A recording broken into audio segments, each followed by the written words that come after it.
Hi everyone, welcome back to TaraChessAcademy. Today we're going to be looking at the 1974 candidates match. Karpov played against Korchnoi, and when Karpov won this match, he became the world champion because Fischer didn't play him. So this, in a way, was the first out of three world championships between Viktor Korchnoi and Anatoly Karpov. So Karpov began the game with e4, his preferred move, and basically he just said e4 and I win.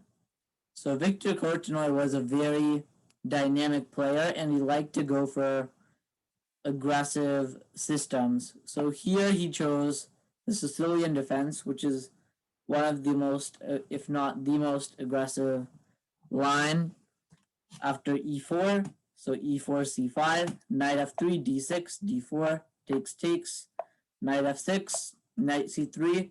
Now here, black has a few ways to play this position. One is the Najdorf, which is very respected.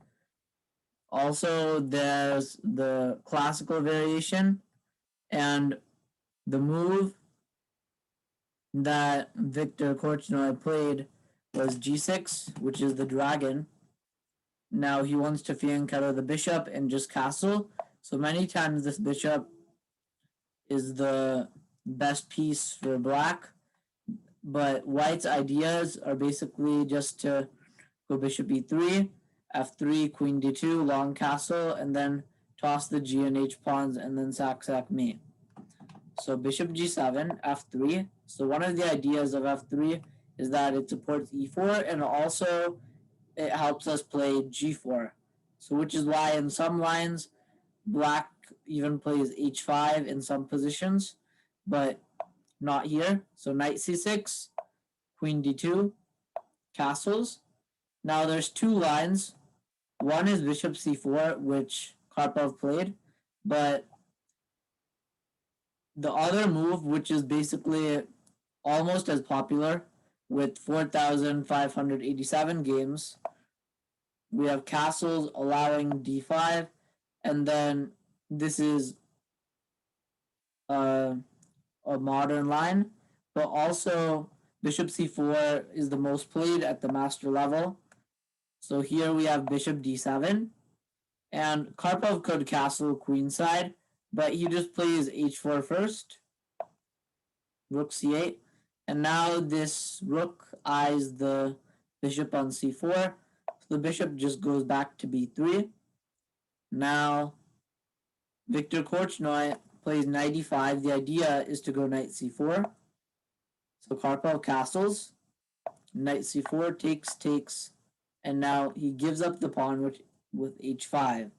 The point of h5 is not to take here, because usually in some lines you can do this, but here you don't really have anything.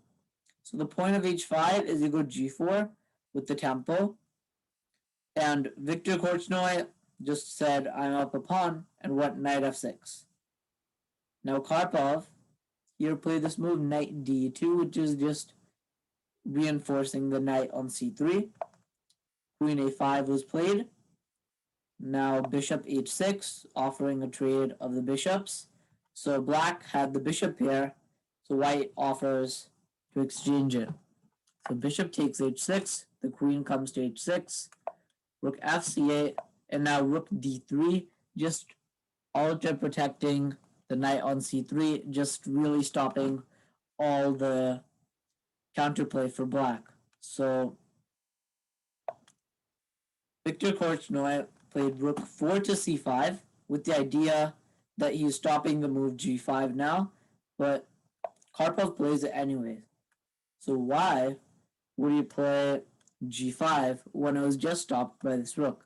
The point is, after rook g5, now we go rook d5, and if the knight takes, we have queen h7, queen h8 mate, so we want to distract the knight.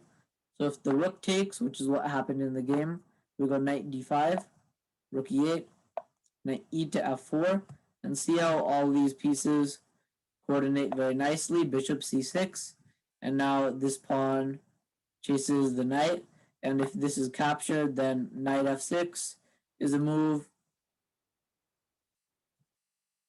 So here bishop d5 was played, ef6, ef6, and after queen h7, queen h8, Karpov won the game, and with that he became the world champion.